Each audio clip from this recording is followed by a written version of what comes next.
Info Spot 411 YouTube channel, the late night show. Yes, it is.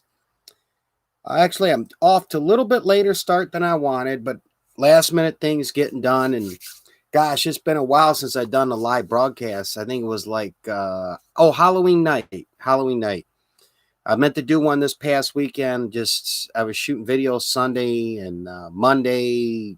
A lot of things going on. So actually, I'm starting a little bit late. I wanted to kind of shoot for about an hour and a half ago. Celebrate Veterans Day. Thank you to all our veterans as well as our active service members here in the United States. November 11th is our Veterans Day. We celebrate and acknowledge all the men and women who served in our armed forces. Yes. What a week it's been, boy. It's since I done my last live. We've had the election. Alex Trebek, I put a community post. Sadly, he passed away. Gosh, terrific guy, hosted Jeopardy for quite a few years, the game show, really well-known, respected guy. Sad about his passing, that pancreatic cancer got the best of him, similar to Patrick Swayze. So what are you going to do? Tonight, what I have on tap here for Veterans Day, I was thinking of some different things to talk about military, military stuff to acknowledge our armed forces here in the United States. Elite Plays, thank you for coming. Late night show. Let me start off. I have everything in my description box. Yes, happy Veterans Day. Yes, I'm off to a little late start. I wanted to start about an hour and a half ago, and it was just last minute getting things done, and stuff happens. Anyway, for Veterans Day, a couple military things I was going to talk about, and I wanted to kind of keep it. I could talk about when I went in the military, but I want to keep it get a couple good topics people find interesting. So, first thing I want to do is I'm going to talk about you guys is the Delta Force, the U.S. Army Delta Force. I know you've probably have heard of the Delta Force. I'm going to get into a little bit about who they are and what they do. So that'll be a fun topic to start off the show here for Veterans Day, as well as I have some pictures. And this, I wanted to try to get something that a lot of people don't know about, and I was thinking of different things. Yes, happy Veterans Day. Thank you. Thank you so much. I had, real quick, why I was on for a quick minute, or it showed that I was on, I had to redo it. I had a thumbnail with one of my old Army pictures and the late night show.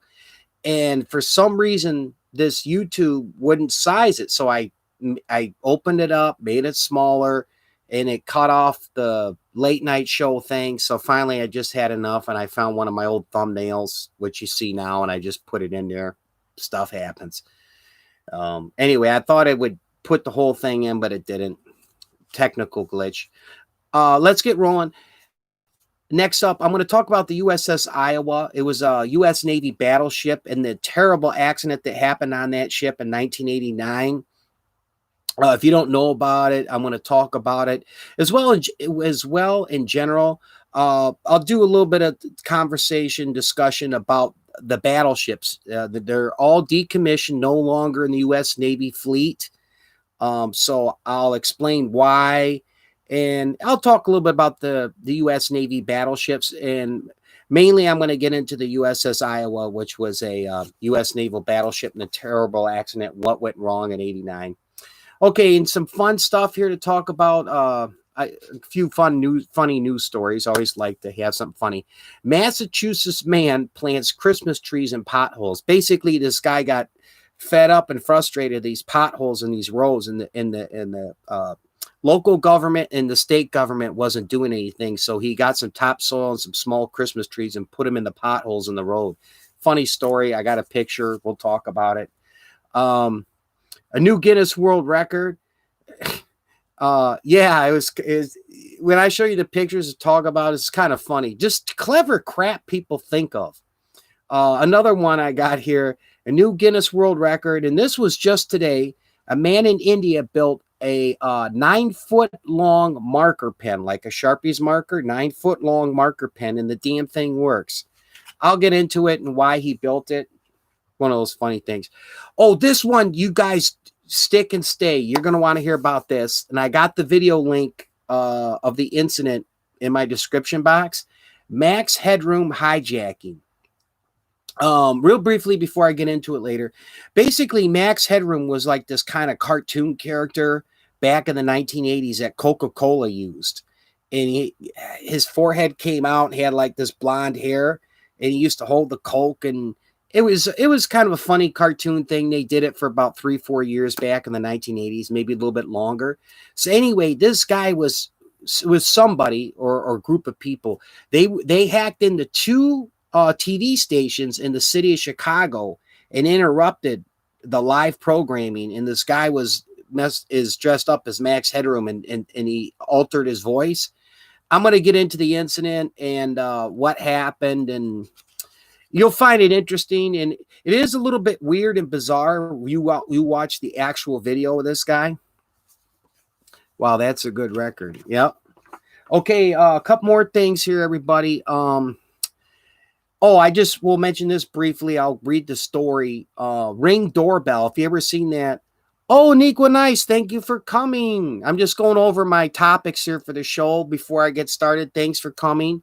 And everybody, I'll get your names. I'm not going to do a tribute video tomorrow or this live, but my next live I will do one. But what I'm going to do, everyone who is in my live tonight, I'm going to take note of it. So if you don't catch me on the next live, no problem. I'm going to put you in the tribute video. This just came out today. It's in New York Times. And anyway, I got this from CNN Business. The Ring Doorbell, if you ever seen that thing, is basically it's the camera and you put it on the doorbell. There's been a massive recall. I guess the damn thing catches on fire, of all things. Oh, I'm sorry to hear that you're going to the hospital. Well, I truly appreciate you coming, Niqua Nice. Stuff happens, no problem. I hope you or your family members, everyone's okay. Last up, Sinkhole opens beneath a van. Anyway, in Los Angeles, there was a sinkhole that got created because a busted water pipe and a van sunk right down into it. It's pretty wild stuff, man. I got a picture of it. I'll talk about what happened. But these people had their van parked right out in the road, and the road just caved in. One of those sinkholes, you've probably seen them on the news in different parts of the country. This just happened in Los Angeles. I'll get into it and show it. I'll talk about the election if anybody has questions. The only thing I will not get into is anything positive or negative, the stuff about Trump or Biden. But if you have any questions or stuff you want to talk about the process itself, with the Electoral College, the vote, and what's going on right now, no problem. I'm all game for that. I'm not going to get into like political debate like the Young Turks YouTube channel or Rush Limbaugh and talk about good, bad with President Trump or Biden. But if you want to talk about the election and what's going on with the vote count and, anything like that, yeah, I'm open for game for that, for general conversation. Oh, okay, I'm glad to hear that, Niqua Nice. Okay, let me start this off, everybody, and thank you so much for coming. A couple people in here. For Veterans Day, which just ended, November 11th, Veterans Day. It's a day to acknowledge, and a big kiss to you, Niqua Nice. Thank you. Veterans Day is a little different than Memorial Day. Memorial Day is to acknowledge all the servicemen and women who died and also served in war. Veterans Day which just ended here, November 11th, is just to acknowledge all the men and women who are currently in the armed forces, as well as all our veterans who served in the armed forces. I served in the Army, and it's a day of, just to give thanks and acknowledge that. So with that being said, I wanted to do a little bit of Veterans Day, type show. So I want to keep it interesting, not boring. You probably heard of the Delta Force, the U.S. Army Delta Force. A very top-notch. Oh, blessed girl, Joel, thank you for coming. The U.S. Delta Force is a special forces group, and how should I say? They're on the elite of the elite. They're with the U.S. Navy SEAL Team 6. They're right there with them. and what they do. But anyway, let me read this to you, tell you a little bit about the U.S. Army Delta Force. You probably have heard of them. Okay, now this comes from Wikipedia, some of the official stuff on them. The 1st Special Forces Operation Detachment Delta, 1st SFOD/D Special Forces Group, commonly referred to as Delta Force, Combat Applications Group. They're also referred to, just nicknamed, the unit. Army, where is it? In the U.S. Army, or JSOC, that's the Joint Command, where the different Special Forces groups work with each other, as Task Force Green, an elite Special Operations Force of the United States Army. Under operation control of the Joint Special Operations Command, that's the JOSOC, the unit is tasked with specialized missions primarily involving counterterrorism, hostage rescue, direct action, and special reconnaissance, often against high-value targets. Delta Force and its Navy and Air Force counterparts, which is U.S. Navy SEALs Team 6, and as it gets the 24th Special Tactics Squadron, and that's part of also Air Force Pararescue, whatnot. The U.S. military's primary Tier 1 special missions units tasked with performing the most complex, classified, dangerous missions directed by the National Command Authority. So they get the very top secret missions. Delta Force, by the way, and thank you for everybody coming. I'm going to acknowledge you in the chat here. U.S. Delta Force was in that operation with the U.S. Navy SEALs when they got bin Laden. There was a couple, they referred to them as Delta Force operators. And I'll get into here in a minute the different missions they've been on. Most Delta Force operators are selected from the United States Army Operations Command Elite Special Forces groups. The 75th Rangers Regiment, as well as the Green Berets, they select from them. And they will select some people from the 82nd Airborne. So basically the Delta Force, it's a very, very small group, and they get selected to try out. A very tough group to get into, just like the U.S. Navy SEALs.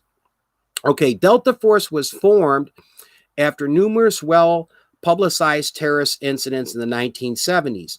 These incidents led the U.S. government to develop a full-time counterterrorism unit.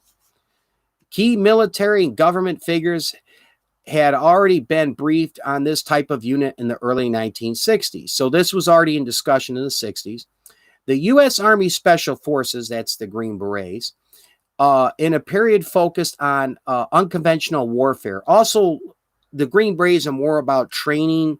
For example, in Afghanistan, they sent the Green Berets in to work with the Kurdish. Yeah, I think it was the Kurdish. No, not the Kurdish people. I'm having a brain lapse here. There was a group in northern Afghanistan that was against the Taliban and Al-Qaeda, and the Green Berets were sent in there to train them. But the Delta Force operations mission, shout out, please. Okay. I'll do, when I'm done with this topic, I'll get some channel drops and put them in the live chat. Anyway, let me just finish this here. The U.S. Army forces in that period focused on, but they recognize the need not only for teachers, but for doers. Now, that's a key difference between the Delta Force and the Green Berets. The Green Berets will teach anti-government troops like they worked in Vietnam, and as well as like they went into Afghanistan and trained the Green Berets, a lot of the Afghanistan police to take over these areas, where the Delta Force isn't about that. They're about going in and doing a mission. Anyway, and I'll get into some fun conversation here with this. I should say interesting. He envisioned highly topical. Okay. Delta Force was established in November 1977. This is their logo. Let me hold this back. It's the red one here. Now I'm getting these lines again. I'm sorry. It's my computer and my webcam. Anyway, and then I'll talk about some of the missions and the stuff that U.S. Delta Force has been involved in.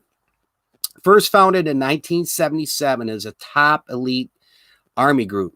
And for a number of years, the U.S. Army wouldn't even acknowledge that there was a Delta Force until, information got leaked out and they couldn't keep it confidential. Okay, 1977 type Special Operations Forces from Wikipedia here. The role here is counterterrorism, hostage rescue, direct action, special response, counter narcotic operations, that's going after drugs, covert operations, counterintelligence, counterinsurgency. They're part of the Joint Special Operations Command, United States Army, also referred to as a unit. Their main garrison is at Fort Bragg, North Carolina. That's with the 82nd Airborne there, other special operations. Okay, now here's some of the military engagements that they have been involved in. One of the first ones, I believe this was 79, Operation Eagle Claw. Now, Operation Eagle Claw was when the hostages were in Iran. That's when there was a revolution in Iran, 79, if I'm not mistaken. And the Ayatollah and his group that took over the government of Iran, they attacked our U.S. embassy and took those hostages. And then at the time, President Jimmy Carter signed off on a secret mission and used the U.S. Army Delta Force operators, and there was like 4 or 5 helicopters. And then, unfortunately, you might have heard about this. It's been declassified now. A couple of the helicopters crashed in the middle of the desert in Iran. During that mission, there was a major problem, but that was Operation Eagle Claw. Hi, you need YouTube promotion. What's up? Hi.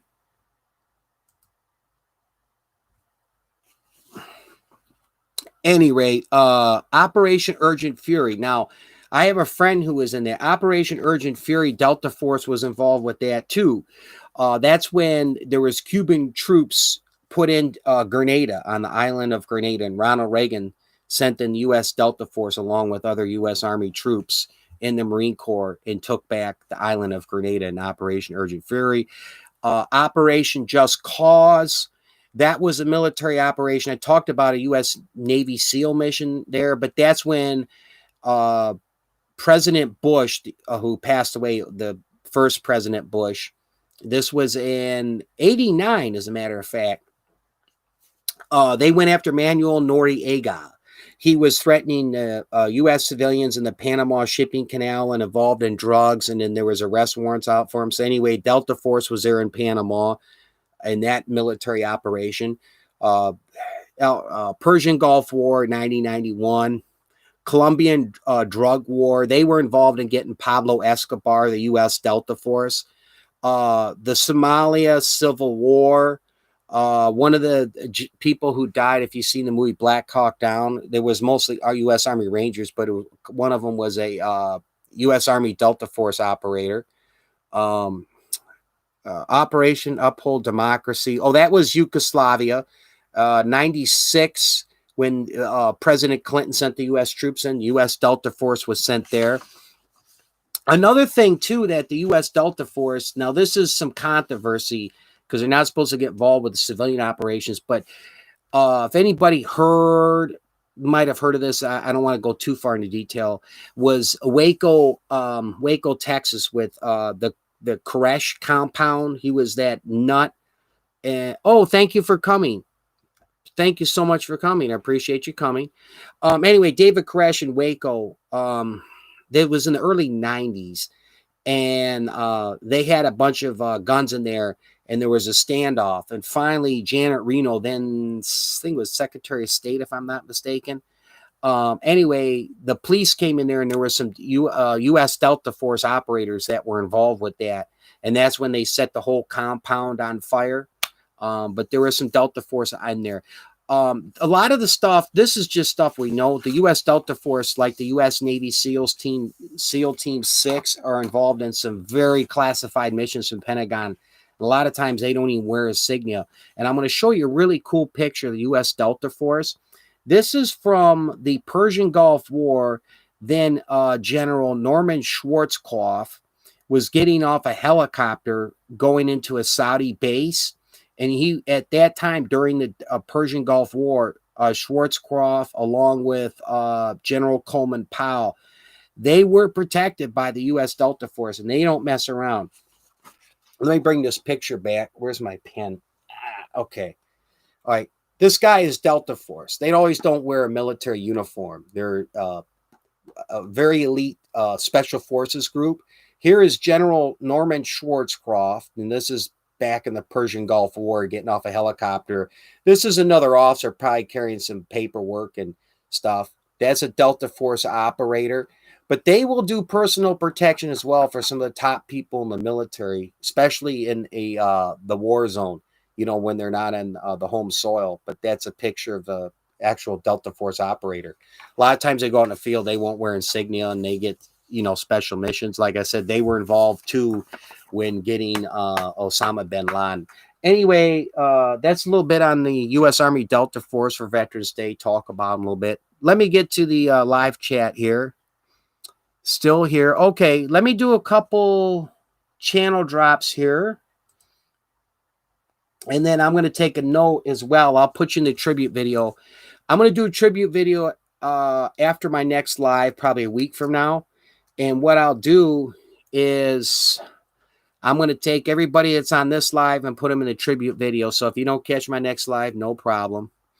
Okay, first I want to get some channel drops in here so we can network with each other. Only 2 people in right now. Copy.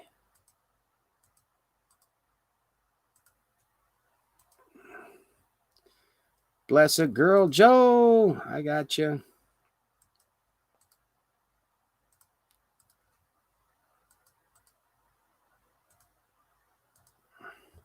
There's a Elite Plays. Let me get a channel drop on you.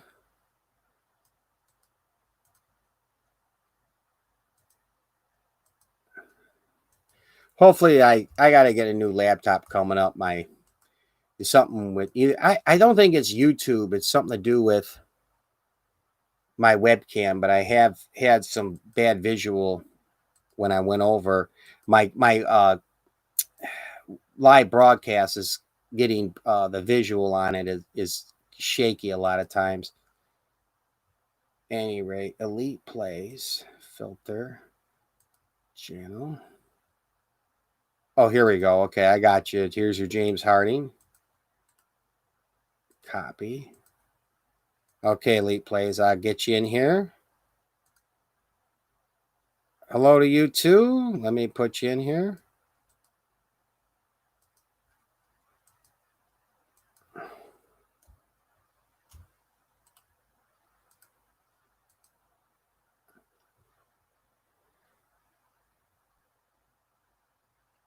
Uss. I don't think is this your channel. Hold on, let me go back here. Blessed girl Joe. Let me get you your shout out here. I think Nico Nice might still be here. We'll see. And 1 second, we'll move to the next story. Next topic, I should say.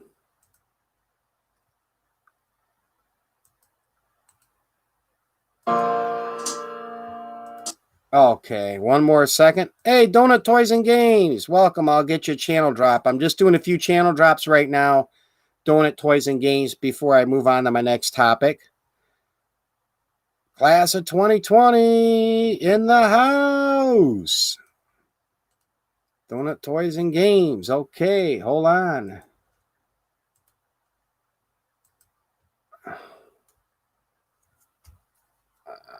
Take a note here.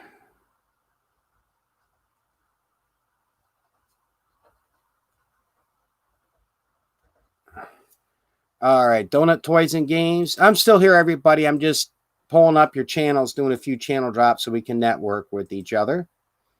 And again, as I say in every live, what I ask when we network, subscribe to someone's channel, watch one of their videos in full, drop a like and a comment. That easy. That's genuine networking. All right. Well, you can say my channel was a buzz tonight. Okay, I certainly will. Class of 2020. Let me pull you up. And then we'll get into the topics here. I'm going to try to get your channel links here so you can network with each other if you're not connected with each other. Class of 2020. Let me see if I can get your channel here. Oh, here we go. Class of 2020. I got you. Message about the election. Okay. Hold on here, class of 2020. I'm going to give you a channel drop. You're more than welcome. I will talk about, too, general conversation. I'll talk about the election. The only thing I will not get into is anything negative on President Trump, anything negative on President-elect Biden. If you want any questions about the electoral college system, what's currently going on, I'll be more than happy to talk about it and answer it to the best of my knowledge, but I'm not going to get into anything the personal. I'm not going to turn my live broadcast into Rush Limbaugh or the Young Turks. Young Turks are a liberal YouTube channel. You can go to Louder with Crowder or Rush Limbaugh, get a conservative perspective, but I'm not going to get into negative on the two candidates, on President Trump and President-elect Biden and that. But if you want to talk about the system itself, I do enjoy political science. I'm more free game on that. Anyway, with that being said, let me put a quick thank you in here before we move on to the next topic.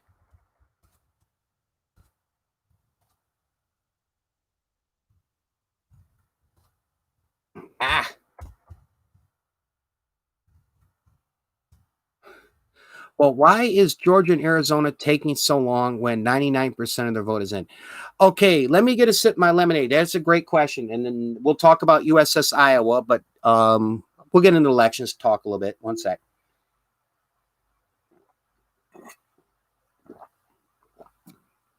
Okay, with Georgia and Arizona, keep this in mind.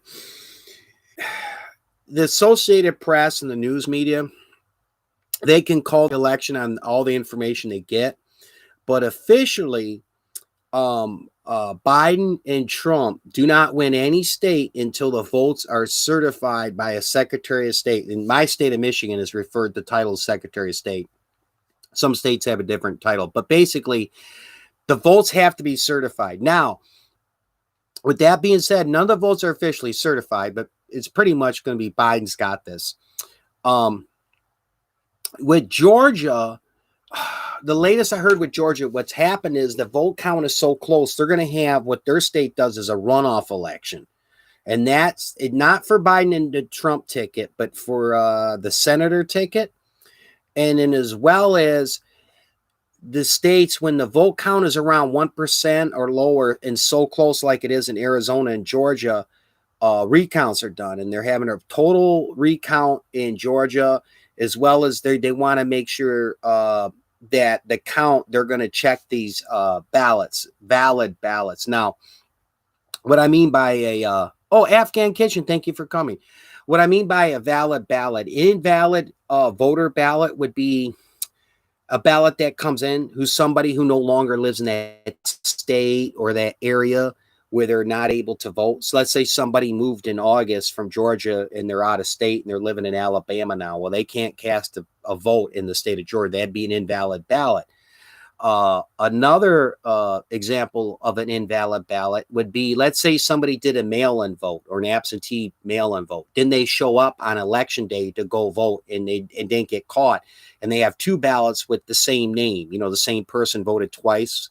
That would be an invalid, and another example of invalid ballot. Those are things they're going to look for, as well as doing a recount, because the vote count is so close. They're going to do that. In similar with Arizona, what is it? If you go on CNN's website, it was yesterday, they took Arizona off of Biden and put it too close to call because they're still tallying up some of these ballots. Now, keep in mind, some states allowed the mail-in voting, till election day.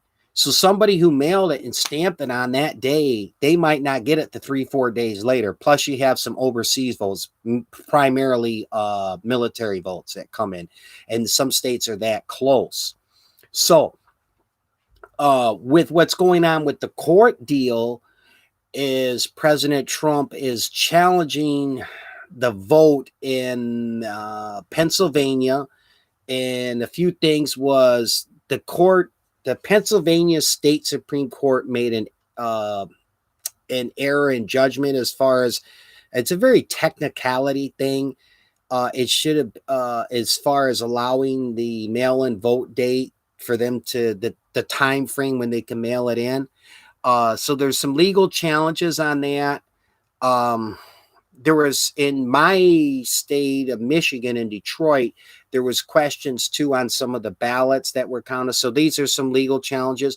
All this can do is be heard in the courts, and if it's something very, very valid, then the courts can get involved before the vote is certified. But basically what happens is once the votes are certified for each state, the political party, which Biden is a Democrat, they get the electorals. So like in my state of Michigan, once the vote is certified, and my state has 16 electoral votes, they award the Democrat Party, i.e. Biden and Harris, those 16 electoral votes. And that means that the Democrat Party picks 16 people in my state of Michigan, and they go cast the vote. And that vote will be for Democrat Biden and Harris. And that's actually the official election when the Electoral College meets. The election we vote on, we vote for that candidate and party, and the winner gets the electoral votes, if you're following me. But that's a little bit about the system process. And I don't know everything. There's a lot of stuff coming out.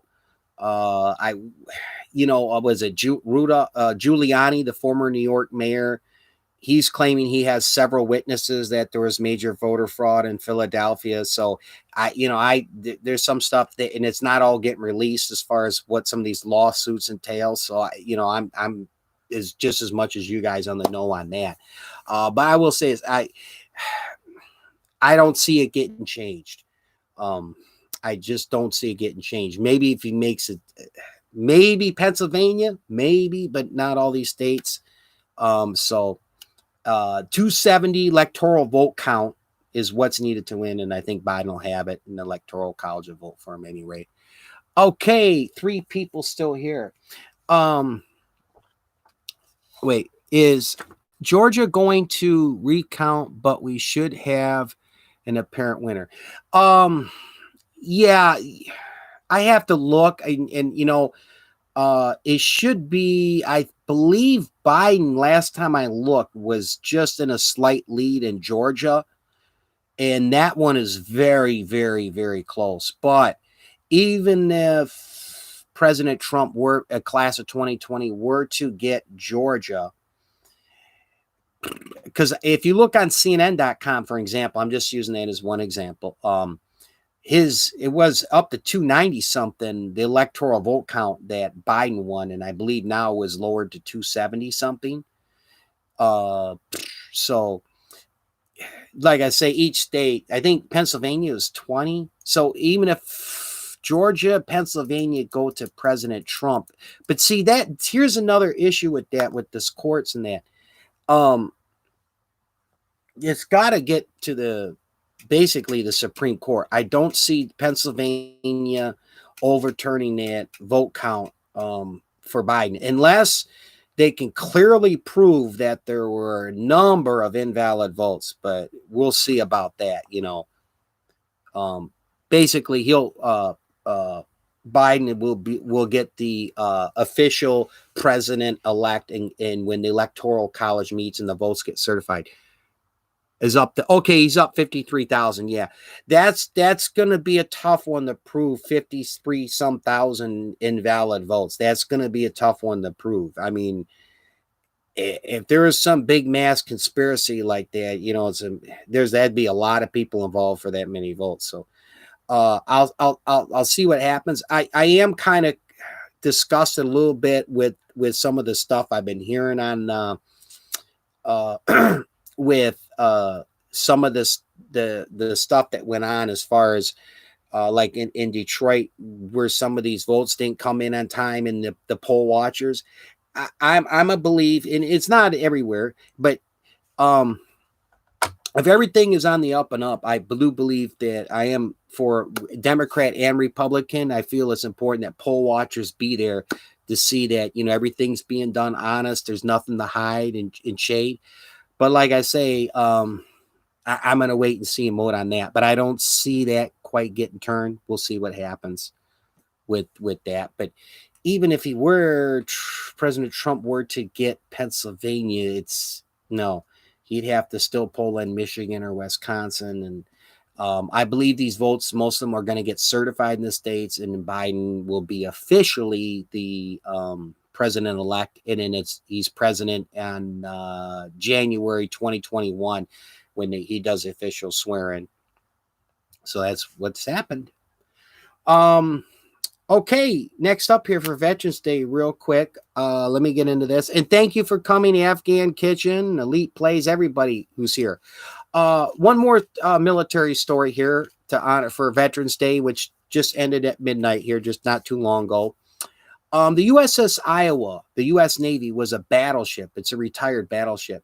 The last war that the battleships were in was the Persian Gulf War of 90-91. And they're all retired now.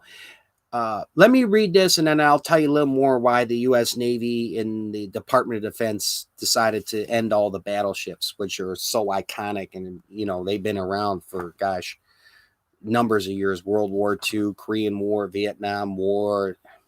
All right, anyway. The USS Iowa, BB, that's battleship here, 61, is a retired battleship that led the ship of her class. Where is it? During the Korean War. Now, the USS Iowa actually transported President Roosevelt from America to England during the Second World War when it served. It was it was launched in August of 1942 when it was first launched, and the final decommission was in October of 1990. All right. During the Korea War, the Iowa was involved in raids on North Korean coast, after which she was decommissioned, but it was recommissioned again, in the United States Naval Fleets, better known as the Mothball Fleet. And then in 1984, they brought it back, and this was interesting, as part of a 600 ship Navy plan operated in both Atlantic and Pacific fleets to counter the recent expanded Soviet Navy. That was when we were in the height of the Cold War.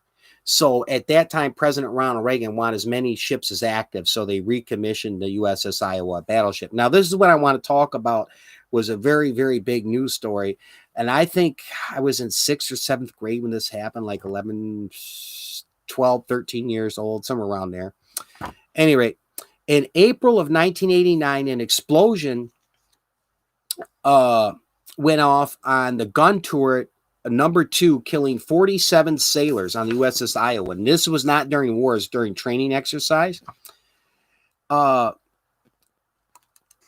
a exercise at 9:55 in the morning on April 19th, 1989, an explosion ripped through number 2 16-inch turret. That's the big gun turret, killing 47 crewmen. The gunner's mate, the powder magazine room quickly flooded.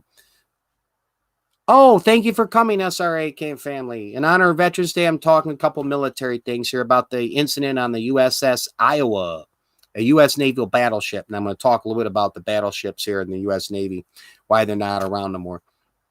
Okay, what happened was, and I got a picture of it right here so you can kind of get a good idea. This is an actual picture that was taken on the ship when it happened. This is all smoke and debris. You can see these big turrets. When they fired out a projectile, it was a projectile. These things could fire up to 20, I think it was 22 or 23 miles, these 3 turrets. This turret right here blew up, and this is all the smoke and debris that came off it. The actual video recording. That was on the battleship as they were doing target practice in the Atlantic Ocean.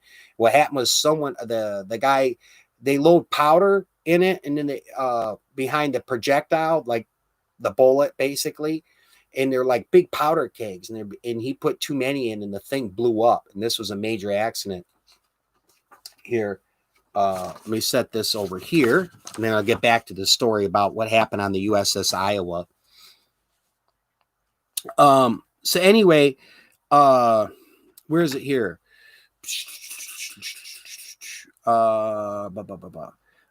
Okay, at first, the Navy Investigative Service, that's the NIS,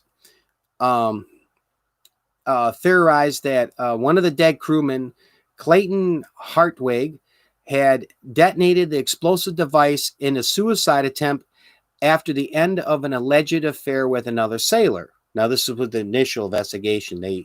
They determined on the initial investigation that this sailor did this deliberately as a suicide.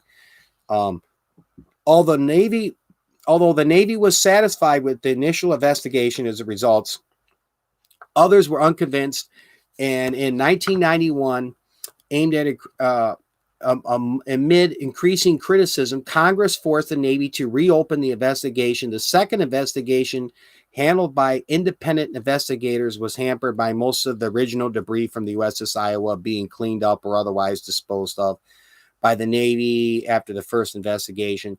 But it did uncover evidence pointing to an accidental powder explosion rather than an intentional act of sabotage, meaning the sailor wanted to kill himself in a suicide. With the collapse of the Soviet Union in the early 1990s, the end of that, and lack of perceived threat against the United States, came drastic cuts to defense budget, and battleships were decommissioned uneconomical. They were decommissioned, deemed uneconomical.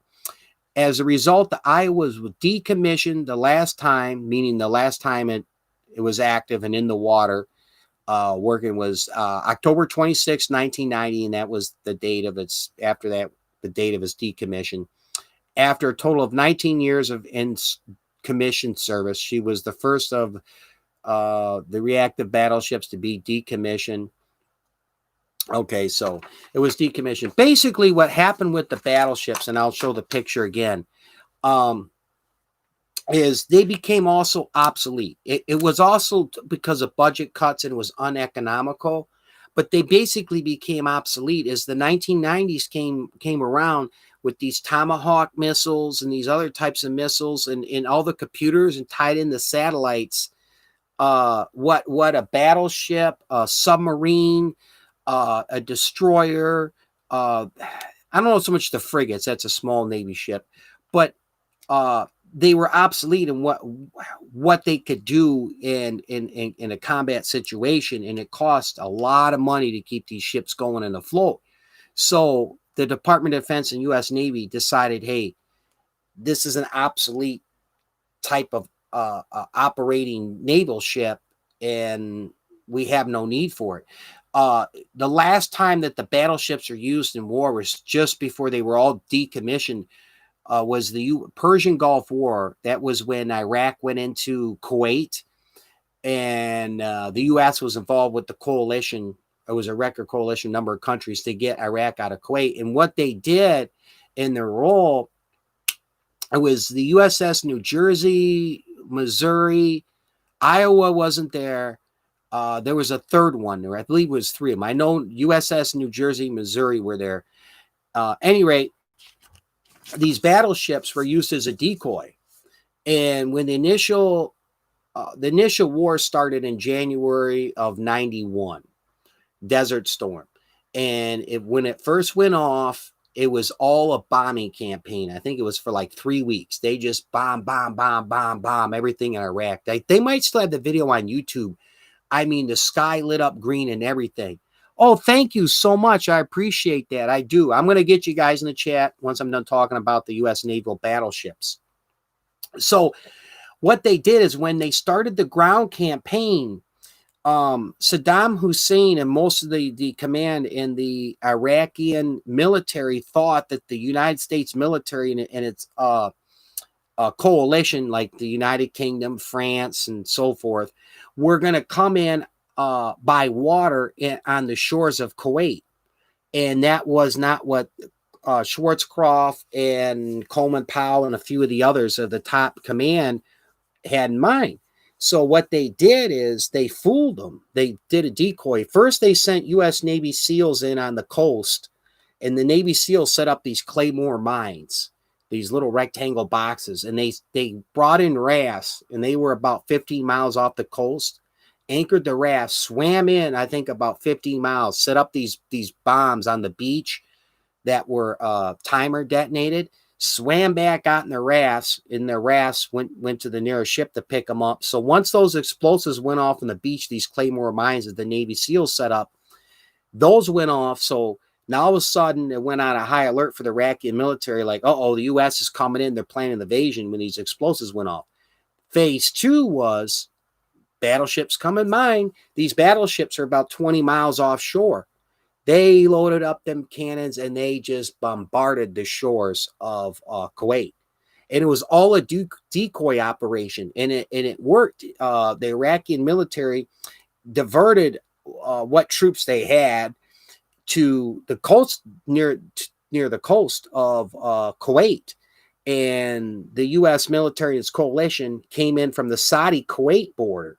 Why they were doing it, and that was the last mission that the U.S. naval battleships were used for. So, but basically that's what happened. Like I said, it was economic reasons, but more than that was they were getting obsolete in what the battleships could do. You know, with the advanced radar, the satellite communications, and what these missiles can do, and the cost of them. You know what they can do and the cost. So anyway, I'll show this one more time. But there was a horrific accident. 47 sailors died on that ship that day. And this is when the gun turret blew up and all the smoke right here. And then this is an actual picture from the U.S.S. Iowa when it was in the water. You can go on YouTube and look up. They have a couple documentaries on that if it's anything you're interested in, the U.S.S. Iowa accident. Yep. Let me set this aside over here. And let me acknowledge everyone here. Afghan Kitchen, hello to you. Let me give you a channel drop here, my friend. Afghan Kitchen, very great channel. You network with Afghan Kitchen. Afghan Kitchen will come on your channel, watch your stuff, comment, drop a like. Very good friend of mine on YouTube. Where are we here? Filter channel. 1 second. I'm going to do a few channel drops. Get to my next topic, everybody. Alrighty. Copy. Okay. There's Afghan Kitchen. SRK family, thank you for coming. Let me get your channel drop. And I'm going to get everybody here for my tribute video. I'm going to do the tribute video after my next live. But what I'm going to do is everybody that's here today on my live, you will be in the tribute video. So don't worry. If you don't catch my next live, you're in it already for coming on this live. SRK family, I got you. And I'm a little behind. I do have to hit up a lot of my friends and watch their stuff and do some genuine networking. I will with you guys. So I'm going to be hitting up your channels as well. Marvin Pablo. Let me get you, sir. Okay, one more channel drop here.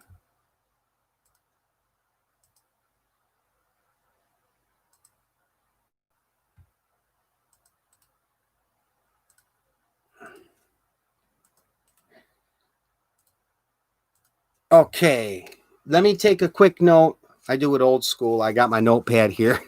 I'm going to take a quick note for the tribute video, everyone that's here. Afghan Kitchen. Elite Plays.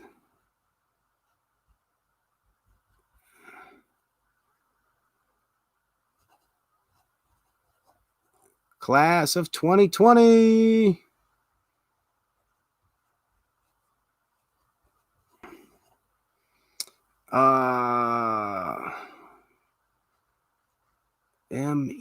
MELVIN PABROA. All right, let me see if I missed anybody that's here. Bear with me just 1 second. Donut Toys and Games. Donut Toys and Games. Okay, what else do I have going on here? Oh, Blessed Girl Joe. Blessed Girl Joe.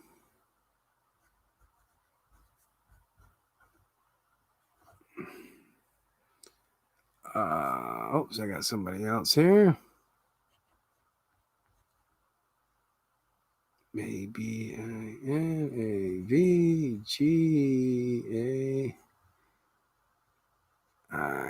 KWAD. Okay. Oh, Nequa, nice. I don't know if you're still here, but I'm going to put you in.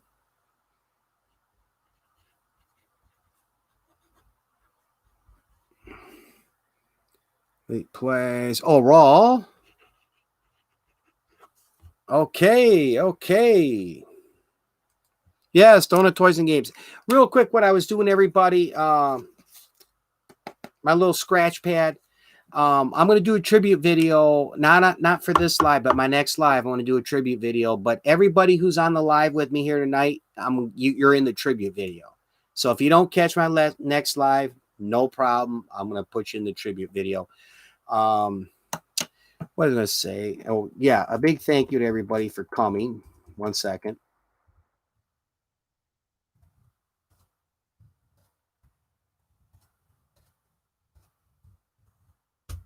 Okay, let me get a sip of my lemonade here.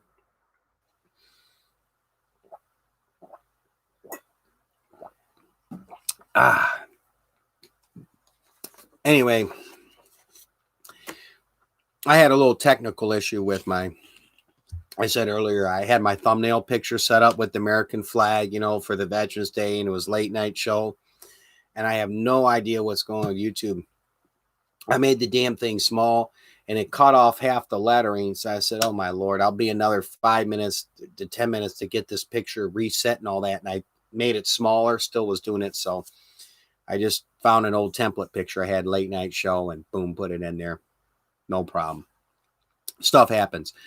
Oh, let me get in this story. Let's have some fun. We talked a little military for the Veterans Day. Yeah, one last time for the Veterans Day for all active military men and women and all the veterans that have served. A big thank you. So, all right. With that being said, this is something you're gonna like this, and I got a picture of it.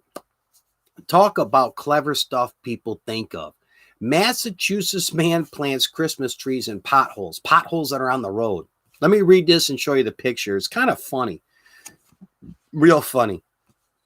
A Massachusetts man fed up with local potholes decided to take matters into his own hands by planting tiny Christmas trees in the holes on a busy road. Kevin Martin said his plan began Saturday night when he was on his way to pick up dinner in North Attlebridge, not Bridge Brawl, anyway, this town he was in. When he hit a series of potholes on Route 1 and ended up with 4 of his tires flattened. That's all 4 of his tires got flattened on one trip because of these potholes. I'd be pretty pissed off too, I tell you. Martin said he had previously complained to the town and state governments about the potholes, but no action was taken. Now, this is a quote from him. I needed to make sure that it got fixed one way or another. I know that I'm not the only person who's gotten flat tires in the area, he told WJAR TV, probably some local news station in this Massachusetts town. Martin said he went to Home Depot and bought some planting soil and some small Christmas trees and planted the trees in potholes on his way to work Monday morning. Looked like someone is getting into the Christmas spirit early. Guess that is one way to fill in the potholes. And this is what the police department had put on their Facebook post. Anyway, wrapping this up. Martin said he wanted to force officials into taking action to fill the potholes. His gamble apparently has worked. The trees were removed from the potholes and filled Monday afternoon. Oh, so when the trees got removed, they filled the potholes. So anyway, let me give you a picture. This is kind of funny. Let me put it up here and get my pen so I can show you. Now, I didn't use photo paper. This is just regular copy paper. But here's the road here with one of the potholes. And this is a Christmas tree. If you can make this out, the green, it's like a little red ribbon here. Put the potting soil right there. The only bad part I could think is, if I'm riding down the street with my car, I don't know if I want my car running over that, that tree. But anyway, the police ended up removing this and they ended up filling in the potholes they got the message. But yeah, just something different. The SHIT people think of, find some potholes in the road and put some Christmas trees in it. What the hell? Yes, that's some early Christmas spirit. Yes, indeed, Raw. Yeah, I started laughing. It's like, did some of the SHIT people think up? I would have never thought of doing that in a million years, put like a little Christmas tree in a pothole with some pot soil, but it worked. I guess it made the news. It got attention, and they filled in these potholes in this town in Massachusetts. Everybody was fed up with them. So, hey, more power to them. God bless. Before I get into my next funny news story, I mentioned my last live. I ordered some business cards, kind of old school. And I'll tell you why I got them, and I'll show you. I got one of them right here. I'll bring up and show you. I was out Monday, and I was with my friend Brad doing another junkyard haul video, and I'll have that probably Sunday night, Monday night. I'll post that on my YouTube channel. I have all the video stuff. I just got to go through and edit it and bring it to around 30 minutes or so. But long story short, it's kind of funny. I'm just starting the video, and you'll see in my introduction, I try to, let people know what the junkyard haul's about, and then, my channel. So I say, Ed here, my name is Ed. Ed here, info spot 411 YouTube channel, with my hand. I say junkyard haul number 3, or we have another junkyard haul. And what we did is we got a 2004 GMC Yukon, and we pulled the motor and the trans out of this thing. It was a major, major freaking job from our friend Brad. And we had like 2.5 hours. We got there a little bit later in the day, but we got it done at the very last minute. But long story short, what I'm getting at, just as I'm doing my introduction, I'm like, info spot 411 YouTube channel, and I say junkyard haul. This guy comes running over. You'd think I had a gun laying on the ground, or I'm doing something just unbelievable. He comes running up, and he's in the yellow shirt. He works at the junkyard. They got a staff of like 6 or 8 people there, and he comes running up, and so just as I got done saying, I wait a second. And I said, okay, now I can work with the edit. And then I run up to him before he can get to my camera. And I'm like, I said, is there a problem, or what you here? What you need? He goes, oh, what are you filming? What are you doing? I says, I told you people when I came in the junkyard, they have like the main lobby area where you go check in. I said, I'm filming a how-to video. I do junkyard haul videos. I'm with my friend. I said, I'm not filming other people in here. You don't see my camera filming other people. Is there a problem with that? Oh, well, I got to know what you're filming, and just curious what's going on here. And I heard you're kind of loud. I'm like, fuck, excuse me. There's so many people that are loud in the freaking junkyard. So how I ended it real quick. Here's my business card. I don't know if you can read that part. Let me see if this kind of, yeah, I get that if it gets too close. Anyway, let me get my pen. Right here, it says info spot 411. And then I got the YouTube logo right there. And then what's in this lettering here, I got product review, drink review, automotive, live broadcast, and more. And the last one has infospot411@yahoo.com. So business card came in handy. Made me look real official. I says, hold on, sir. 1 second. Let me get you my business card. Oh, that would be great. So I pull it out. It says, here, you can give this to your manager or supervisor. Here's my business card. I got 100 of these damn things for like $15 off some website. Whoa, my business card. But what I'm getting at is sometimes this, even though this is kind of old school, it does come in handy. You go out and you're filming something, somebody asks, that's one reason. Oh, here's my business card. Or you're out doing something, if you're filming, or you talking to people in general about your YouTube channel. Now, a lot of times, depending who you're with, most people got their smartphones to say, what's your YouTube channel? Oh, your info spot 411. Hold on, let me pull it up. I'll save it. But sometimes too, depending where you're at, what's going on, just give them a business card and then say, here, check it out. And they'll get it. It's like, oh, okay.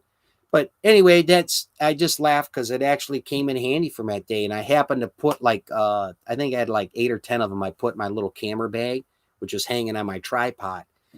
So anyway, story about, that's my business card here. I bring it in a little closer, but the camera gets blurry when it, like I say, it's my computer, but my card. All right, moving on to something probably more fascinating and interesting. New Guinness World Record today. Get ready, everybody. Indian man, now this is from India, not the state of Indiana. This is from the country of India. Builds a 9-foot long marker pen for Guinness World Record. An Indian man broke a Guinness World Record when he built the world's largest marker pen, measuring 9 feet 1 foot. Mohammed Dalif constructed the unusual large writing instrument with a team of helpers. Guinness World Records shared a video showing Dalif constructing the 9-foot 0.1 wide marker pen, so just over 9 feet, the marker pen. The footage shows Dalif and his helpers using the marker to write the word India. So the marker actually, to get the record, it actually has to work. It just can't be like a paper mache thing, or, you know, something that looks just like the real deal. The marker has to actually work to get the record. So it's over 9 feet and the marker worked. Dalif said he took the world record to promote literacy among the country's younger generations. So basically he did this is to help promote literacy in India. And here's a picture of it. It's a little video clip too, but this is a picture of it right here. And if you could see that, let me get my pen as a matter of fact. But you can see in this picture the size of this guy right here.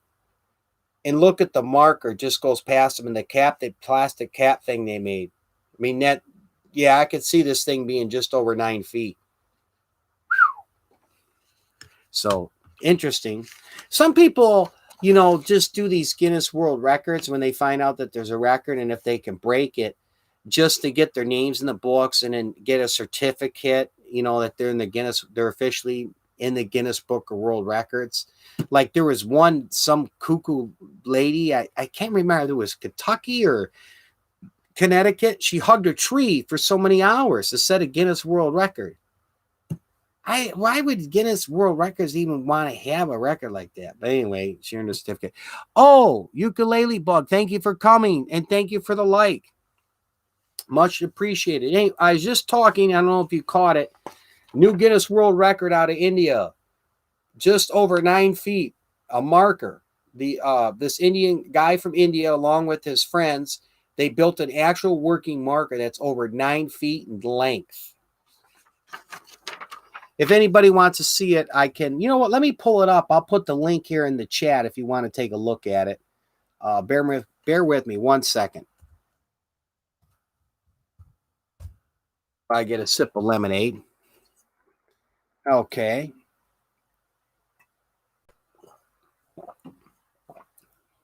Where are we here?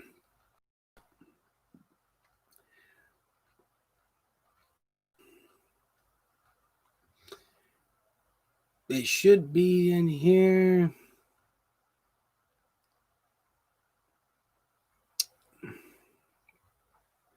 Well, that's a Massachusetts, man. I put the things in. Where's the thing with the marker? Oh, okay. Here we go. 1 second, everybody. I'm getting the link right now. Okay, here we go.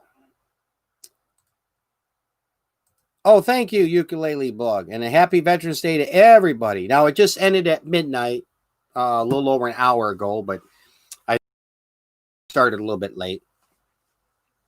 There it is. If you want to take a look at it, Indian Man sets the record. I got a cool story for you guys. 5 people are here. Don't go anywhere. Be back after this commercial break. Wait a minute. There's no commercials on my live. No breaks. No. Let's get into it. Let's have some fun. It's the late night show. This is a cool, something cool here to tell you about.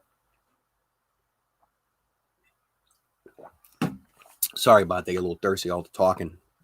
Anyway, this is something that happened in the late 80s, and I have the actual video of it. There's a few of them on YouTube, and I put it in my description box. Let me talk about it here first. This is the max headroom signal hijacking. Now, basically what happened is, and I'll read this, there was two different shows on TV. This happened in 1987, November 22nd, 1987. There was a guy, well, it was probably a group because one of the videos, the second one he hijacked, there was a second person in it. But anyway, somebody hacked into these two TV stations in Chicago during programming, and they did like a 15-20 second hack, and all of a sudden there was this character, Max Headroom, that popped up. And Max Headroom at that time was a character that was used by the Coca-Cola company and did advertising commercials for Coca-Cola. And anyway, this guy had a mask on like Max Headroom and altered his voice, and there was somebody else with him. And let me read the story here. Yeah, they hacked in the TV station and took it over during live broadcast. But let me read this short story here on it, what I got, the information from it. And then I got the video clips to it underneath. But before you turn on the video clips, hear me out. And this way it gives you a little bit of info of exactly what happened, and then you can relate better to the actual video. Okay. On November 22nd, 1987, the television broadcast of two stations in Chicago, Illinois were hijacked in an act of video piracy by a video of an unknown person wearing a Max Headroom mask and costume, accompanied by distorted audio. That means they altered their voice, which was smart on their part. The first incident took place for 25 seconds during the sports segment of WGN TV's 9 p.m. news broadcast. WGN local Chicago station. The second occurred around 2 hours later for about 90 seconds during the PBS Public Broadcasting Service affiliate WTTW's broadcast of Doctor Who. I'll find out in a minute. I think it was a movie or a TV show, Doctor Who. And they broke into that for 90 seconds too. The hacker made references to Max Headroom's endorsement of Coca-Cola, the TV series Clutch Cargo, and WGN anchor Chuck Skorowski. And all the greatest newspaper nerds are referenced to WGN's call letters, which stand for World's Greatest Newspaper. The video ended with a pair exposed, where the pair exposed their butt being spanked with the fly swatter before national programming resumed. The culprits were never caught or identified. Oh, thanks for coming back. I'm talking about the Max Headroom signal hijacking incident, class of 2020. Anyway, where am I here? Following the incident, sports anchor Dan Rowan commented, this is what he said: "Well, if you're wondering what's happening, so am I." The signal takeover lasted 90 seconds. WTTW, which maintained its transmitter atop the Sears Tower, found that the engineers were unable to stop the hijacker due to the fact that there were no engineers on duty at the Sears Tower at the time of the hijacking. According to station spokesman Anders Yokman, technicians mounting the transmitter from WTTW headquarters attempted to take corrective measures but couldn't. By the time our people began looking into what was going on, it was over, and he told the Chicago Tribune. WTTW was able to find copies of the hijackers' telecast with the help of Doctor Who fans who have been taping the show. An investigation FCC engineer quoted at the time said the perpetrators of the intrusion faced a maximum of $100,000 fine. That's a lot of money back in 87, and up to a year in prison or both. Now, I got the video. Let me show you this here. This is from Wikipedia here, on the officially what happened. Oh, you're writing a paper for school at 1:20 a.m. Oh, okay. You're in the same time zone I am. I'm just in Detroit, Michigan. I'm in that Eastern time zone. Okay. Anyway, it would be very hard today because that technology in the 80s wasn't quite what we have today, the digital technology. And I'm sure there's lots and lots of safeguards on these stations to just keep up from hacking into an actual TV station when they're doing something like that in the signal. Any rate, it was kind of funny, but it was also strange.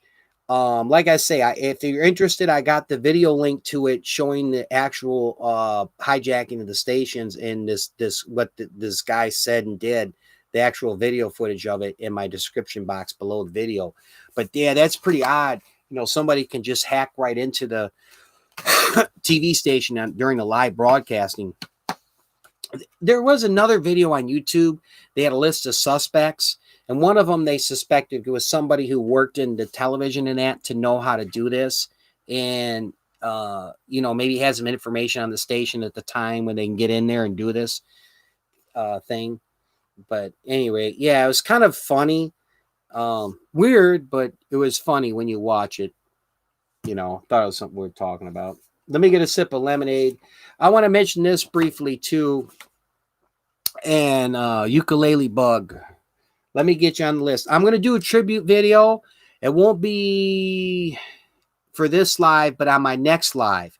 But here's the deal. If you're here on this live, you will be in the tribute video. So if you don't make my next live, don't worry, you're in it. Ukulele bug, I'm going to add you to the list.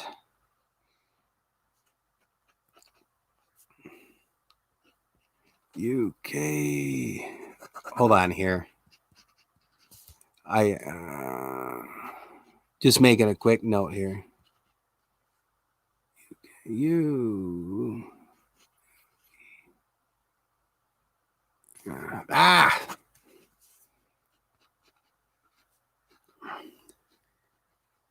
K U L E bug.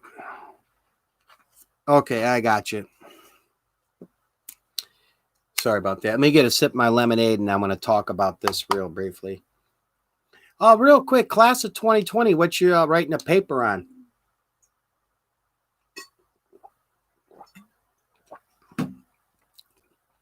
Okay.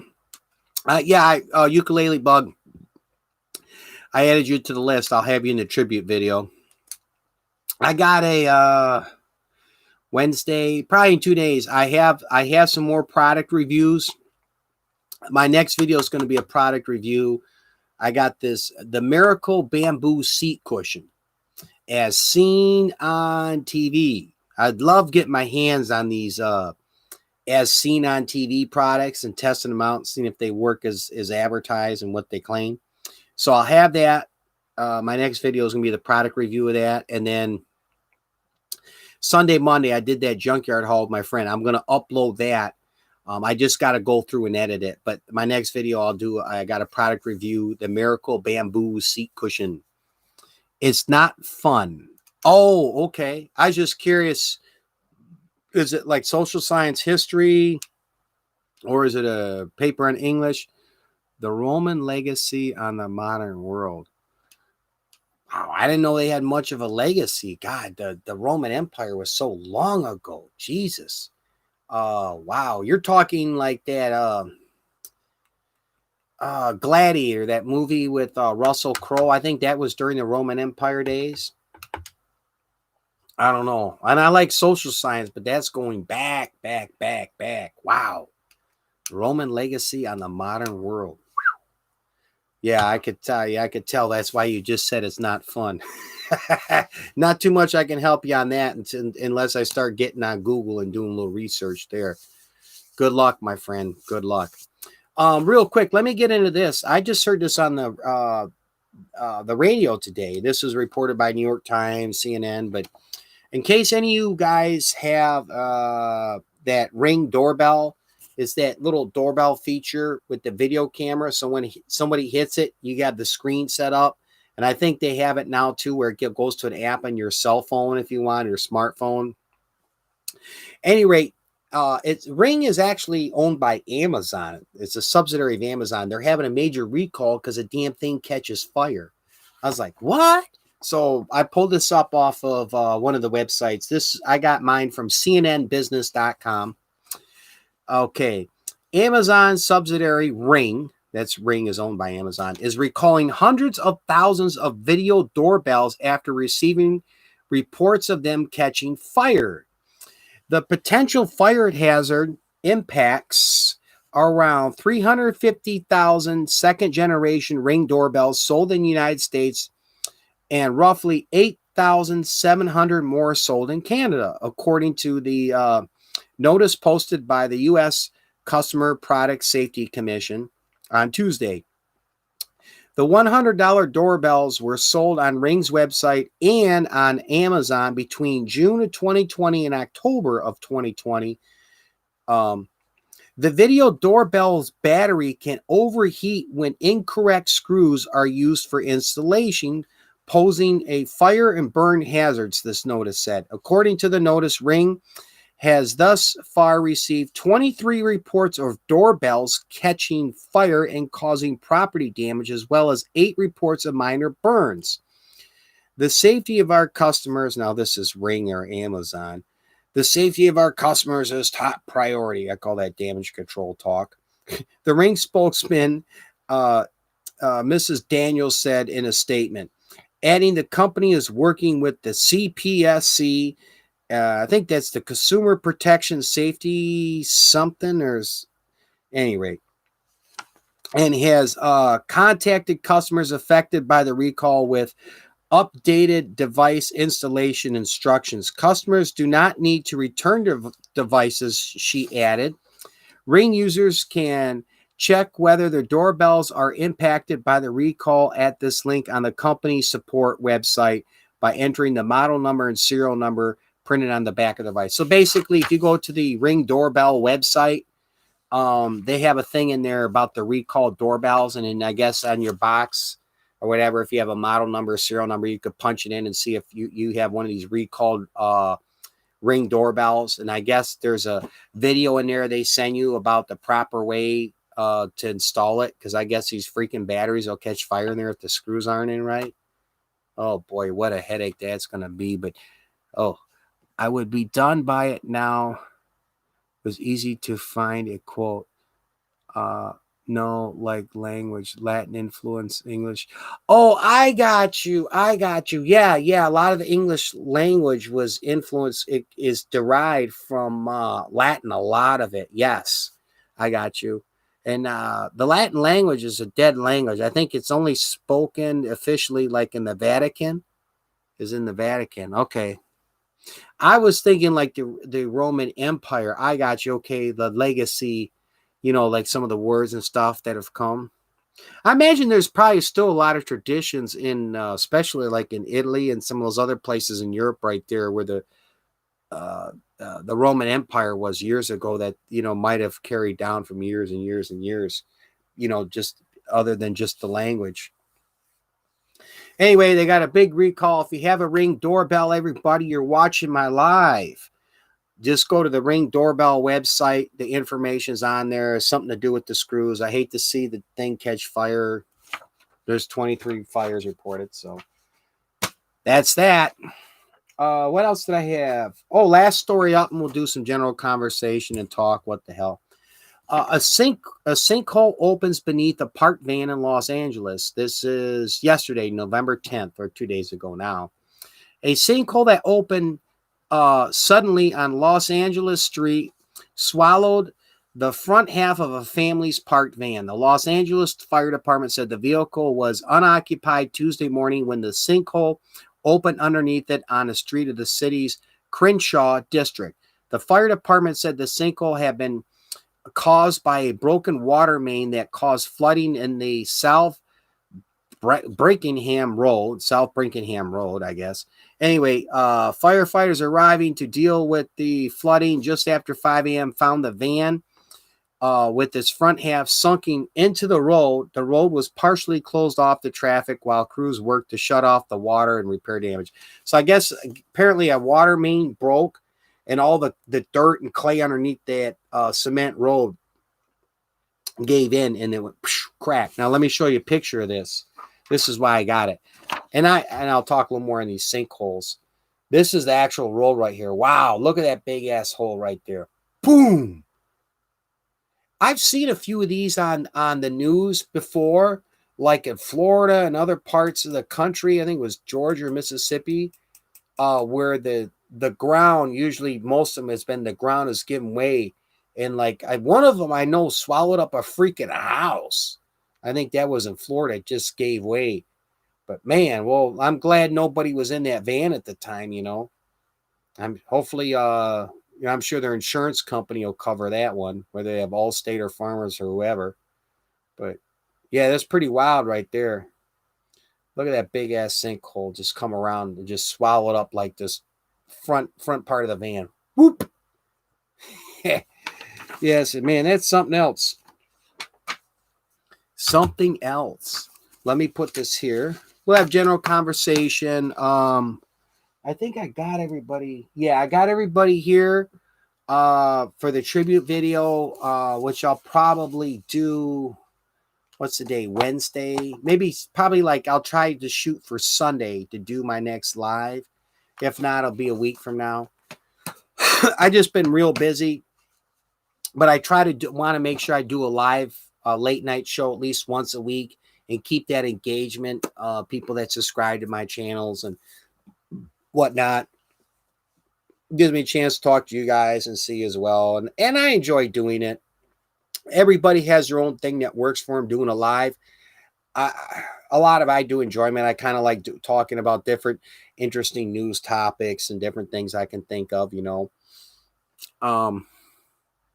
Archival too. Okay. Oh, architecture. I'm sorry. I'm looking back here. I said archive. I look architecture too.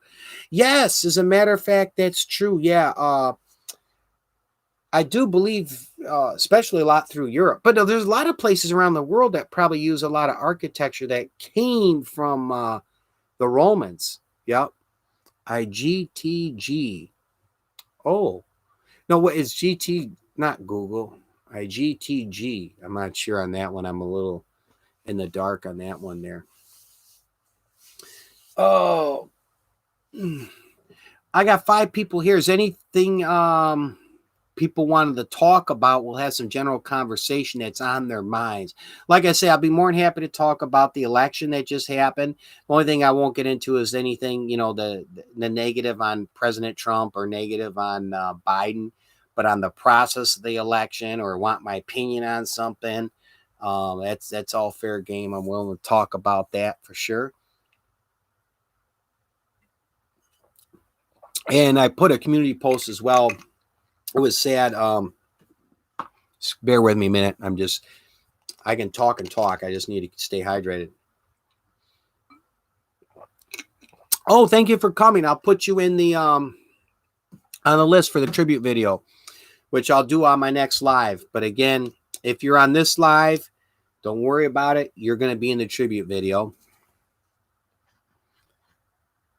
MARINALITAE. Okay. Martelina E. Thank you for coming. Let me put a big thank you for coming.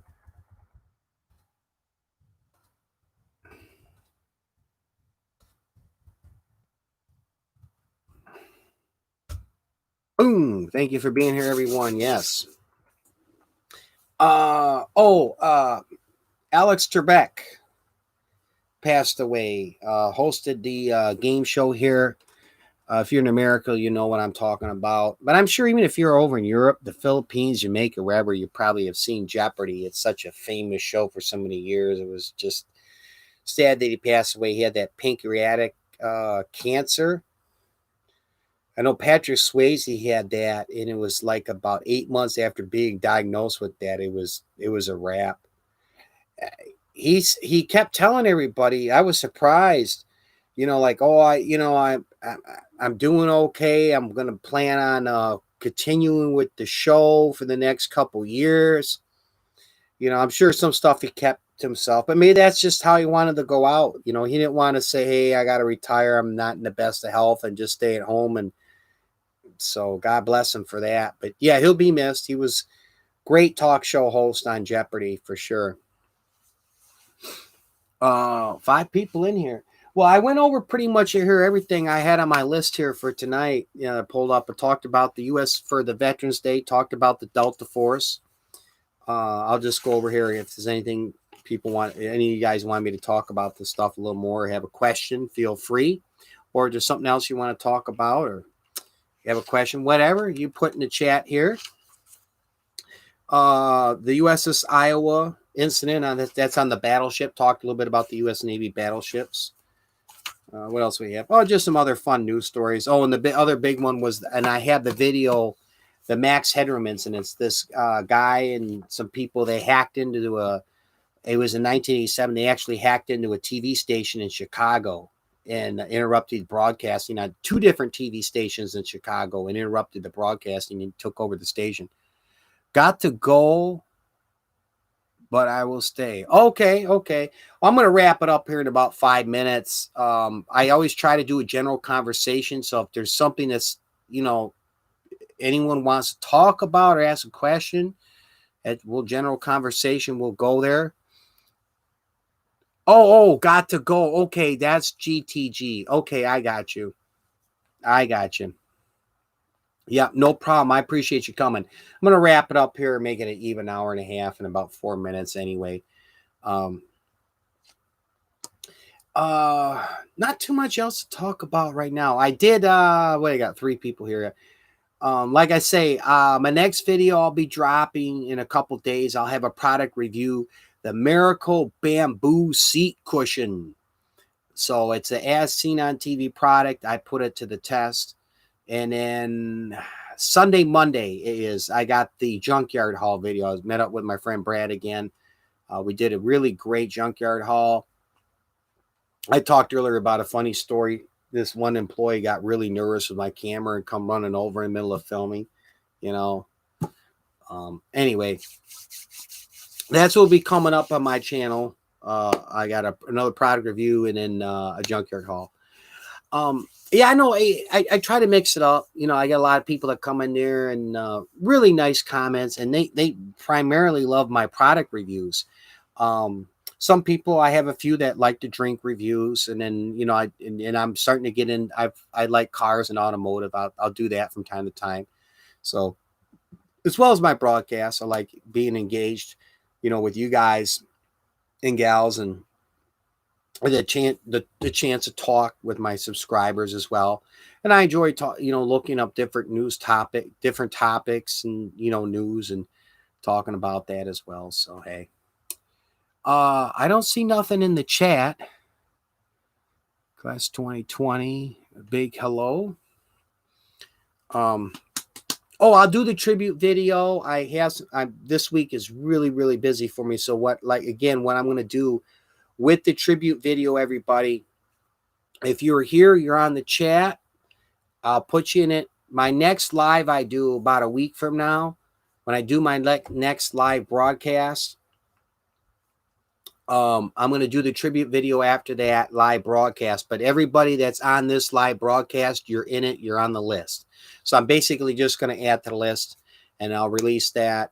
My next tribute video, I'll do another YouTube channel tribute video to help give you guys some exposure.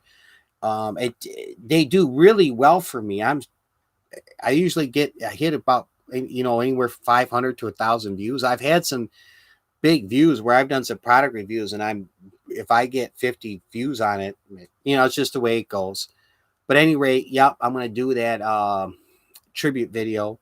So if you're here, you'll be in it. No problem at all. Anything else? I got you in here.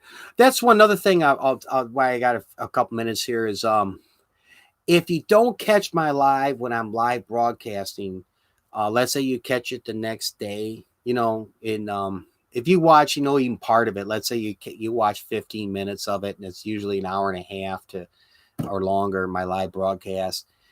Leave a comment in the description box, and I'll put you in the tribute video, because when I work on the tribute video, I check that my comment box on that live. So when I see some people that were like, "Hey, I enjoyed your live," or this such and such that you talked about, blah blah blah blah, and put that in there, I'll add you in as well. So just keep that in mind. Class 2020. And most of all, let me do a thank you for everybody coming. Yep.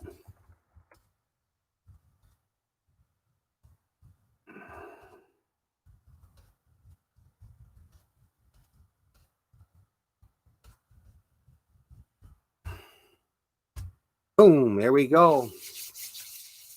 That's I'll say that, and then I'll wrap up the live broadcast here. Though is I mentioned this a few other times, probably more than a few times, but it's something that gets lost a lot. A lot of people doing their videos and that I always see this stuff like, share, subscribe, like, share, subscribe, and it is proven when you mention subscribe in your videos and like, you're more likely. Oh, thank you, SRK family, and thank you for me, and I'll wrap it up on this.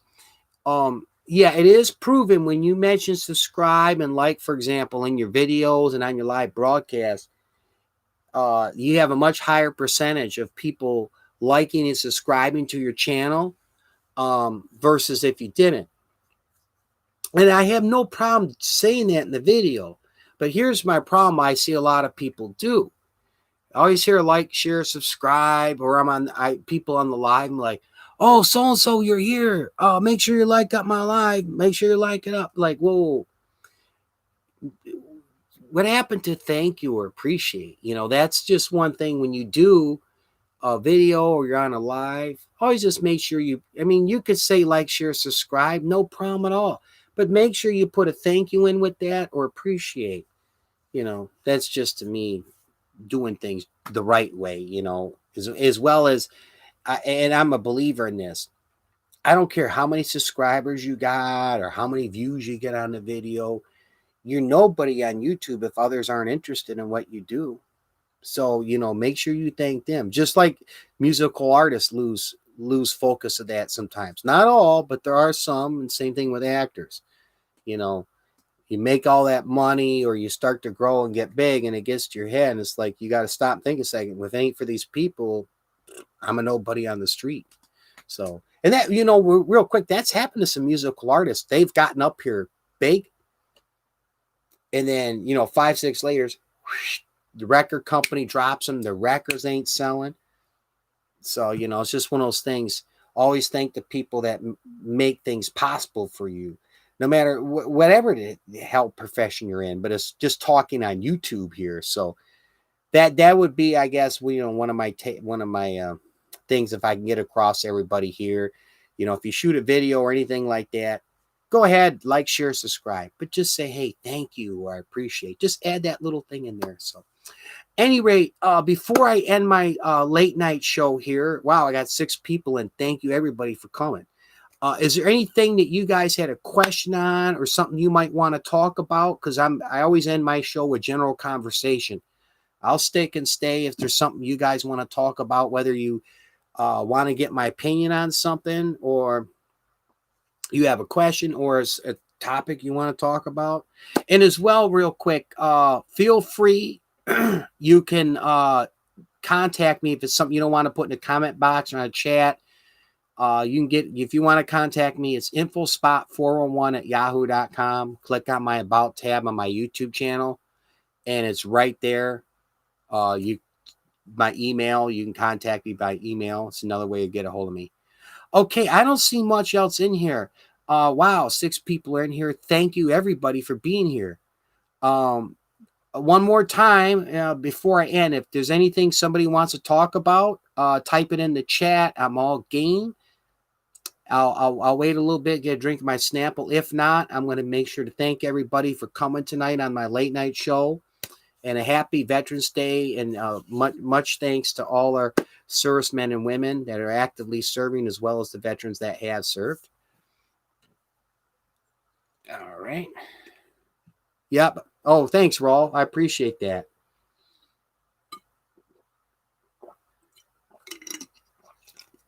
Okay. I'm going to be ending the show here. Again, thank you so much, everybody, for being here. 2 days from now, I'll have a product review, the Miracle Bamboo Seat Cushion.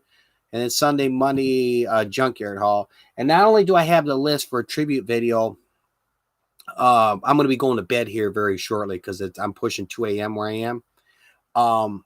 Yes, thank you, Raw. I'll see you later. I just want to let you know, not only on that list for the tribute video, but I also keep that list too. I'm going to hit up your channels. So it might be a day, but I'm going to get your channels, and I'm going to be doing some full watches on your stuff. Okay. I want to say this, as I say in just about all my videos and my live broadcasts, and I say it because I mean it. Stay safe and enjoy life, everybody. Have a good one.